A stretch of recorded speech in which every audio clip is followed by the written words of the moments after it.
10 years versus 2 years అంటున్నారు. 10 years versus 2 years. 2 ఏళ్ళ మీది 10 ఏళ్ళ వాళ్ళది.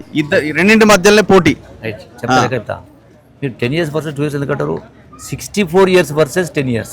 Okay, 64 years versus 10 years. అంటే 64 సంవత్సరాలు 22 మంది ముఖ్యమంత్రి పరిపాలన చేస్తే రాష్ట్ర అప్పు 65,000 కోట్లు. ఒక్క కేసీఆర్ వచ్చిన తర్వాత 8 లక్షల కోట్లు అన్నప్పుడు 10 years వర్సెస్ 2 years అంటారా? 64 years వర్సెస్ 10 years అంటారా? ఒక లెక్క. రెండవది అందుకే అధికారం ఉంది కాబట్టి నవీన్ యాదవ్ ముఖ్యమంత్రి రేవంత్ రెడ్డి దగ్గర కాబట్టి ముఖ్యమంత్రి గారు కూడా స్వయంగా మొత్తం అన్ని డివిజన్లకు వచ్చేసి మీటింగ్లు పెట్టి రోడ్ షోలు చేసి స్పష్టంగా చెప్పడం జరిగింది.